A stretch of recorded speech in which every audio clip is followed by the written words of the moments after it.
Welcome, welcome to Stay Close. I am your host, Sarah Brassard, and today we begin a journey that speaks to the heart of what it means to know ourselves truly. Heart breaks deep, wet long gone. The poet David Whyte wrote, "To be courageous is to stay close to the way we are made." I love that. Ever since I heard it last week in my yoga class, I've just been integrating it into my life and actually realizing that I have spent most of my life trying to get back to the way I'm made. Incredible. And we know that these words hit really deeply in a world that's constantly trying to reshape us. This is a show about staying real with ourselves and each other and all the messy stuff that gets in the way. From people pleasing and social media's endless highlight reels to the fear of being too much or not enough. Sometimes I'll bring in other souls who found their rhythm, creatives, healers, family members, and people living life on their own terms. But mostly, we'll dive deep into what it means to stay true to yourself while building connections that matter. Raw conversations about staying genuine when the world wants to put you in a box that was never meant for you. This is for anyone seeking both inner alignment and real connections. Let's get into it. Today, we're going to discuss that quote, the quote that has been ringing true in my heart for the last week since I heard it in a yoga class. And I'm so grateful I did because first of all, it's from David Whyte's poem, Courage. And it's just one sentence in this most beautiful poem.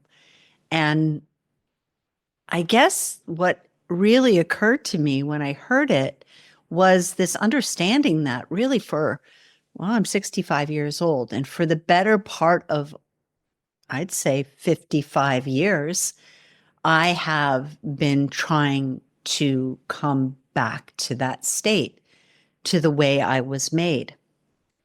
I know that could seem really like a stretch for many, but for me, when I really integrate that, and of course we talk about that in many different ways, don't we? We talk about authenticity. We talk about be your true self, be your essential self.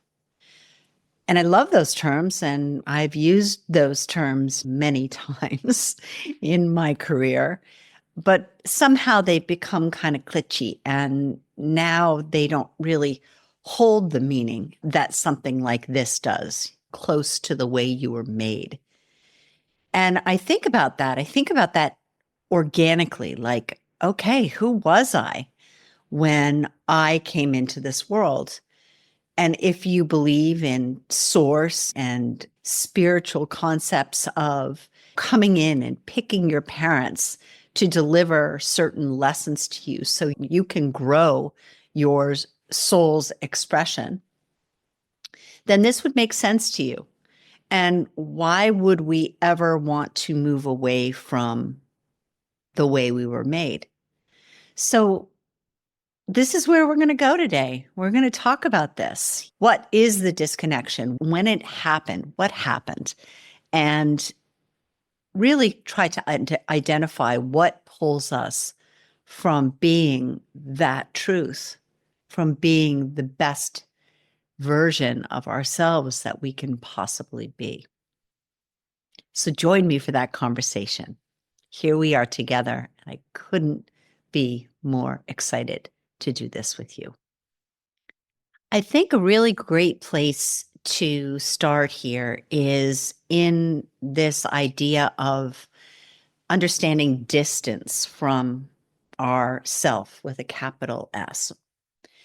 And what that means, at a level of physical level, emotional level, spiritual level. What does it mean to be separate from the way you were made, the way you were put onto this earth? And for me, I can almost tell you exactly when that happened, my original wound, if you want to call it, when something changed so dramatically for me that it pulled me out of everything that was familiar and safe and comfortable and happy. And at that moment was when my mother left our family for another man. And I've told this many times. I guess what I haven't been able to really express when I've told that story is how deeply I love my mother and how much energy and brightness and excitement and curiosity and exploration she brought into our family. I'm one of 5 kids, and my father was an Episcopalian minister, a real super spiritual man, I'd say of nature, of course of God, but really in the expressions of God on this earth. And he was a writer. He spent very contemplative, reflective sort of human, but also a man that really danced with nature. He loved being outside. He loved to have his hands on the earth doing something. He was always, I shouldn't say always, but most times quite filled with leaves, and he would get right in it. And when I was a kid, it was just watching him do that in contrast to his other life, which was, of course, as a minister. And he would be dressed in his clerical outfit. We used to call it his dog collar, and presented very differently than this guy that just really dug in the earth and wanted to be close to the earth. Mom, on the other side, was very elegant. She's English. I still have my mom. She's 96 years old and very much with us. We often say that we have been given the gift of time because, thank God, my mother was on board for healing what couldn't be healed at that time. Because there is oftentimes when people leave, when people do things that we don't necessarily understand, especially our parents, right? There can be what many people would say unforgivable action. And I would say that really reuniting with my mother and finding a way to heal through that loss, her leaving, has been really probably the most profound lesson of my life. And that in doing that, in finding healing and finding a way to reconnect deeply with the way I was made, first and foremost, and then be able to go into this practice of forgiveness, of working with forgiving her and wanting to be once again close to her and curious about her and intrigued with her like I was when I was a young kid, really became my life's work. So the moment of separation for me, when I distanced myself from the way I was made, from the self with a capital S, was when she left. And while I would say, as an intuitive person, I did know before she left, so I was 13 when my mom left, I could intuit that things were going on, but who wants to make that the truth? Especially when you're 13, well, it would have been more like 10, 11, 12. Who wants to make that the truth? I didn't have the skills to make that the truth. I knew it and I acted on it in reactionary ways with her and with other family members. But in the end, I didn't want to believe it and therefore didn't believe it. And when it happened, it was a shock. It was a catalytic event. Life was this way on this side of her leaving, and it was this way on the other side. And I can remember very specific things about how I felt when that loss, that shift happened in my life. I remember the way I felt when I walked through our home's door.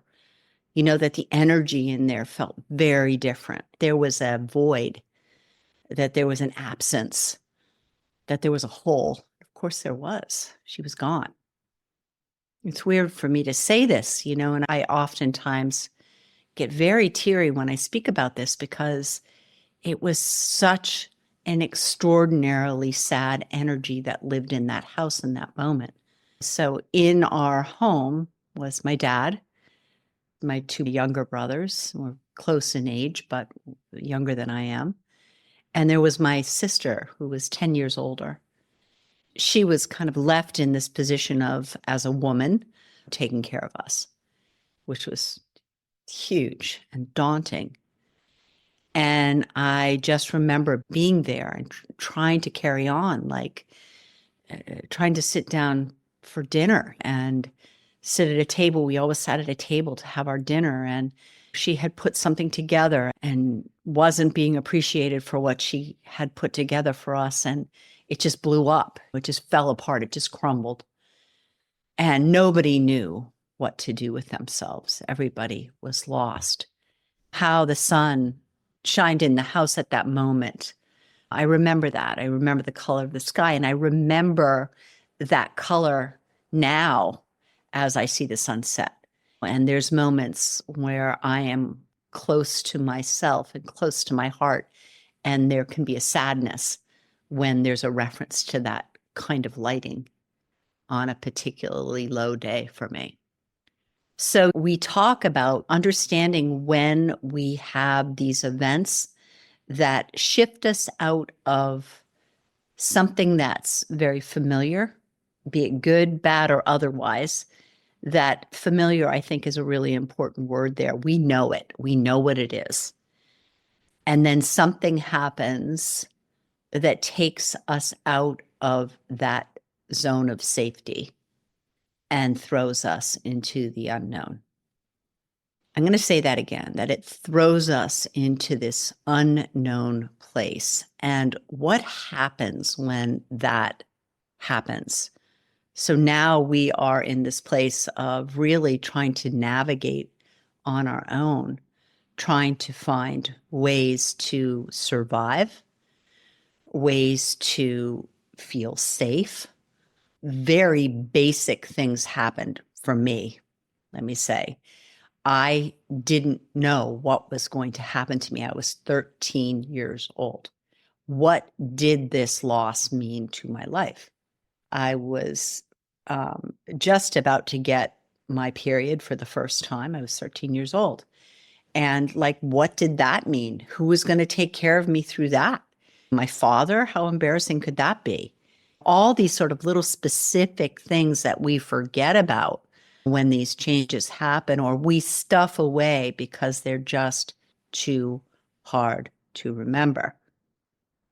So for me, this feels like a conversation that I can have with you that feels very authentic to who I am.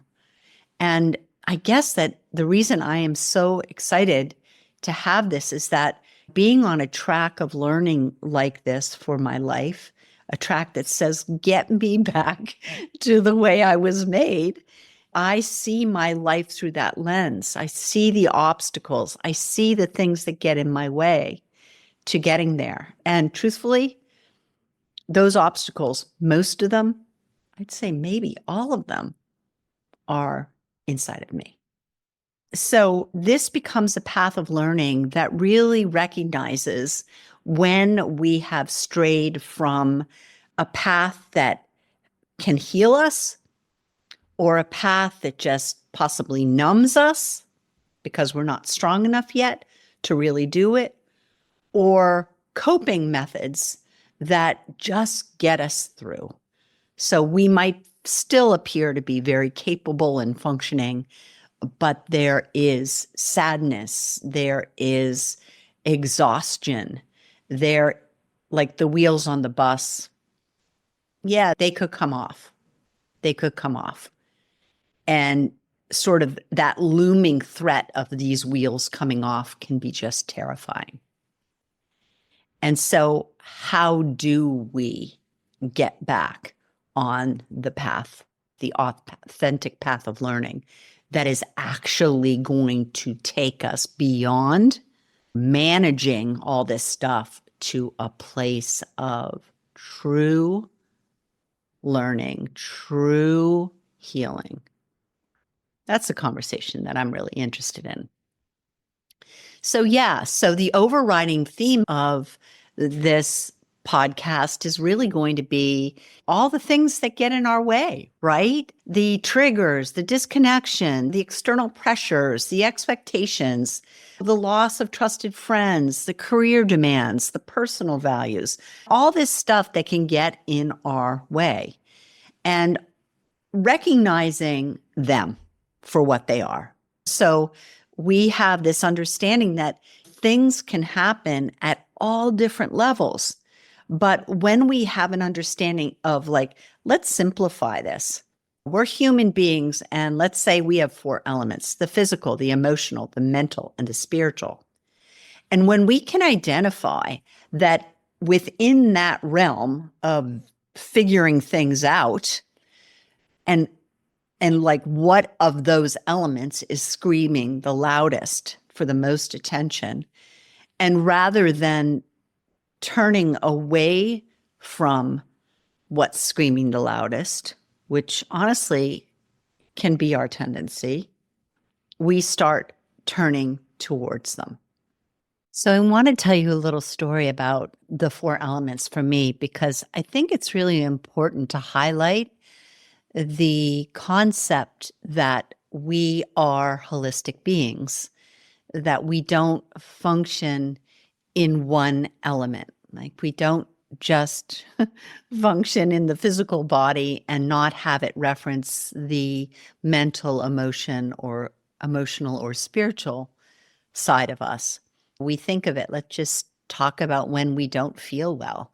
And for me, this is the most prominent element for me. It always comes through because if there's something going on for me emotionally, my body is affected almost immediately. It's really something. It could come in the form of a belly ache. It could come in the form of a sinus headache, or it used to, and I'm going to say past tense here, used to come in the form of something upper respiratory.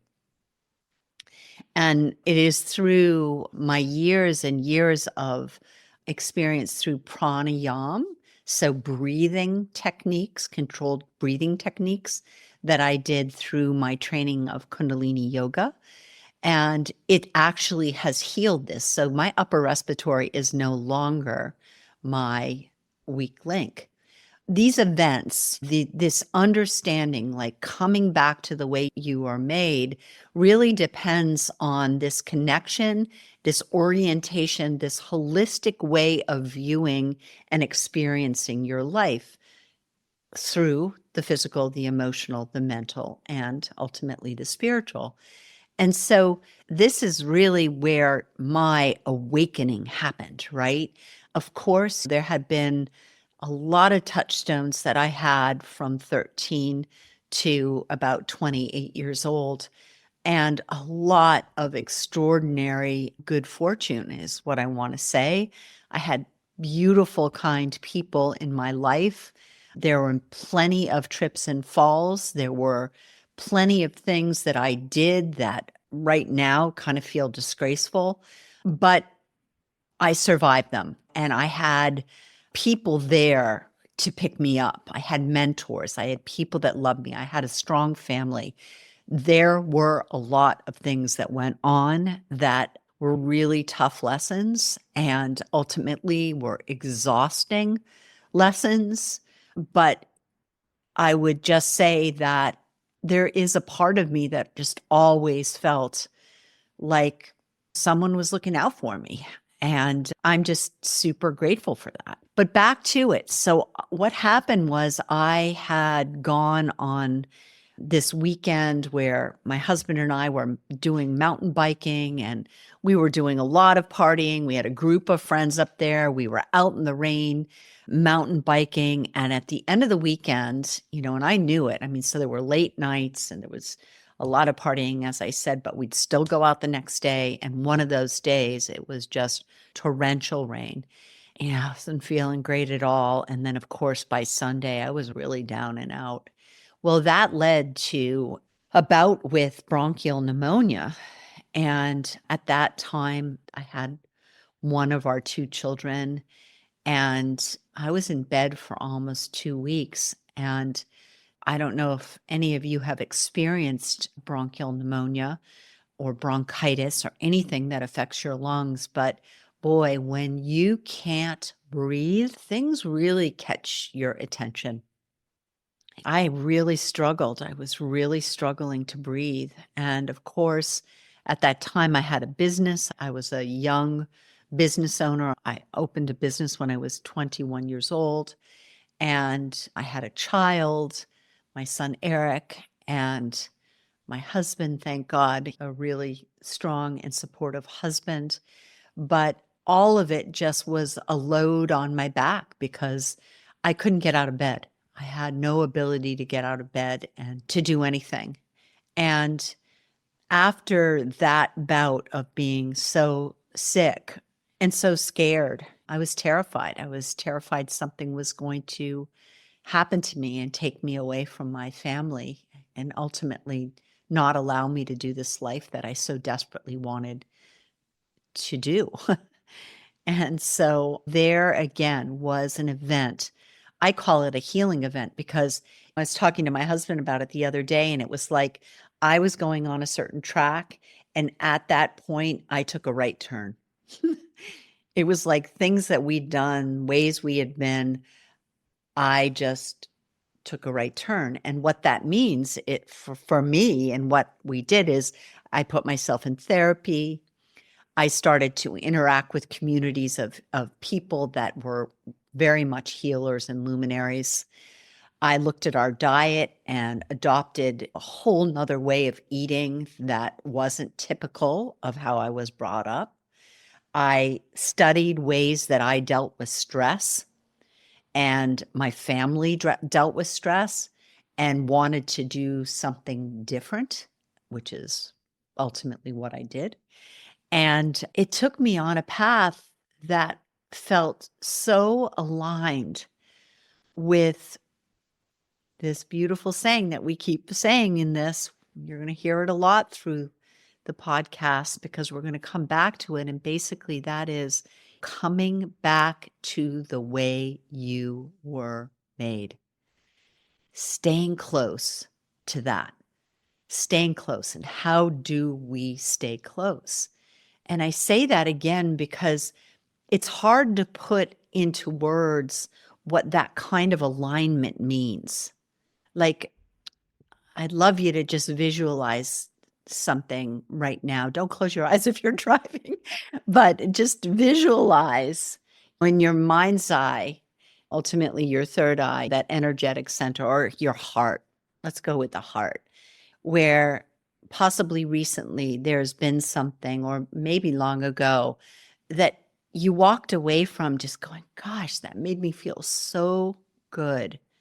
It filled me up. Like I just had a moment like that this morning after yoga. I met with a teacher I'd met a long time ago, and we just reconnected through this yoga class. And something about her has just always intrigued me. So we said, let's get tea after yoga. And so we met for an hour, and it was like speaking the same language. It was like this connection. I don't know her all that well, but I feel as though I've known her forever. And what that means is that there was an ease to it. There was a gentle balance between conversation. There was just this give and take and curiosity. And when we were walking out of the door, she says, I just feel so filled up. That's what we're talking about here, right? That alignment. And so that hard right turn for me was this ability to connect with myself in a way that said, wow, oh, I remember this feeling. I remember this feeling of feeling like this is just, this feels good so deeply in me that it's part of me. Like when I was a child, I did have the extraordinary gift of having this really beautiful childhood. And I think it's possibly the reason that I've been able to accomplish the healing and the forgiveness that I've been able to find in my life, because there was a reference point. For many, there isn't a reference point. For many people, they have been brought into extraordinarily difficult situations. Their family, their culture, their whatever it might be, that at every turn, there is a challenge. And that's not my experience, but I can only imagine what it's like. And we know those people. We know people that, if we don't know them personally, we know them in the greater world, people that have crawled out of the most difficult situations they could possibly imagine to come out and tell their story.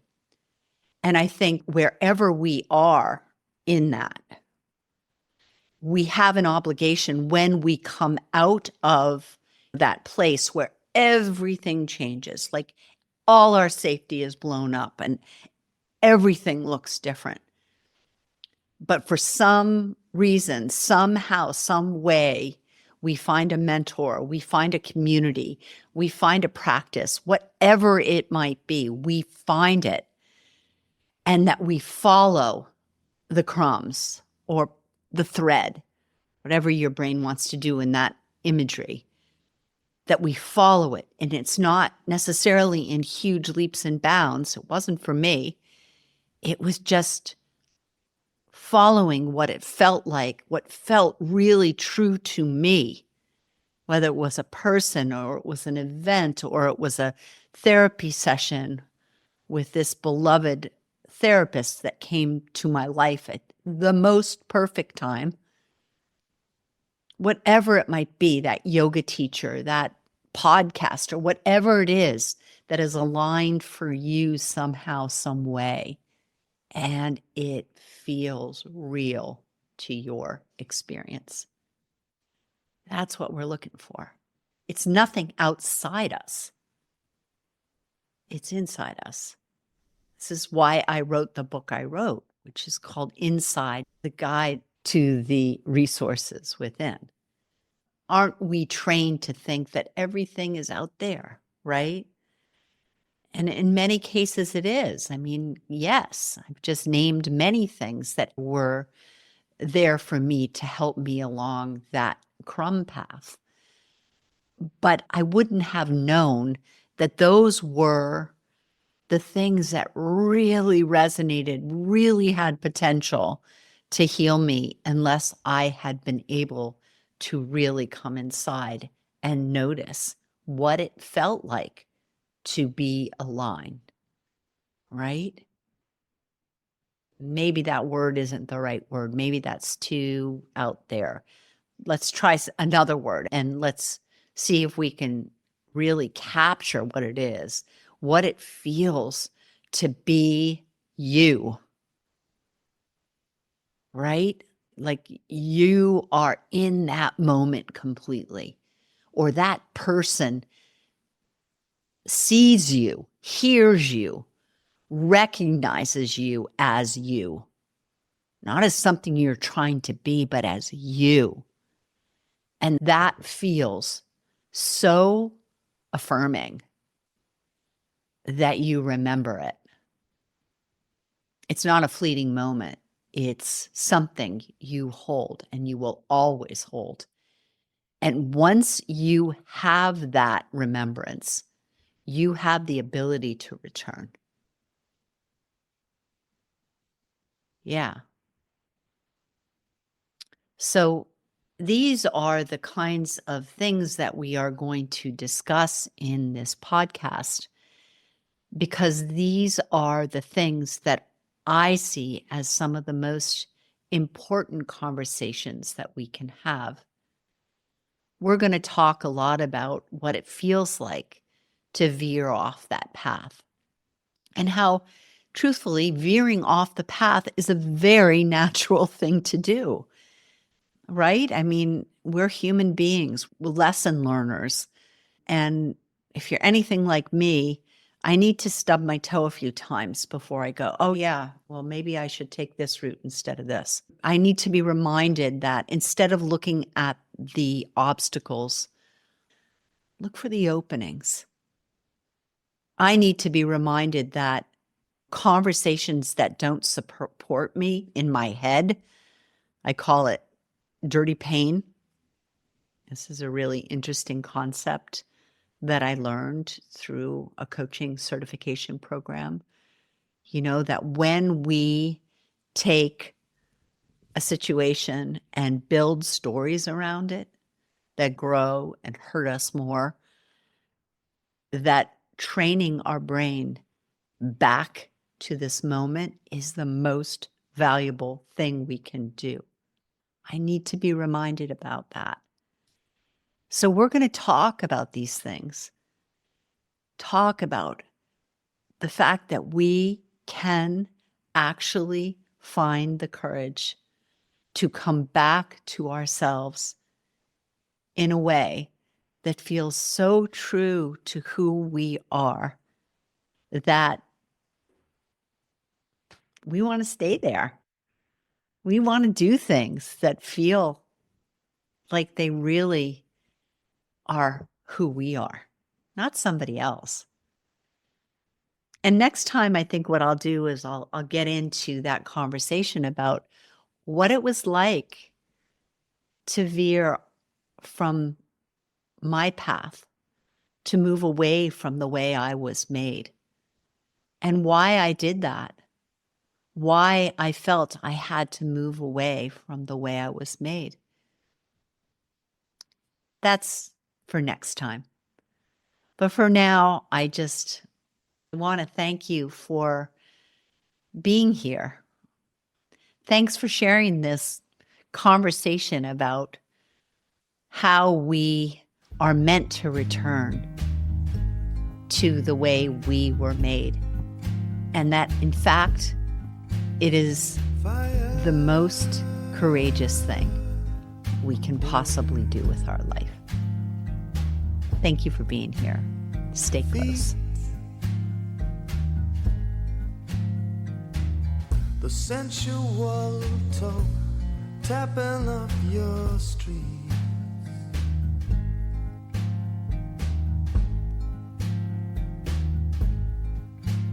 It's torn asunder. This is Sarah Brassard, and you've been listening to Stay Close.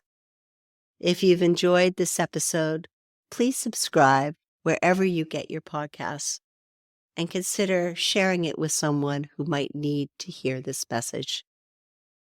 Stay close, everyone.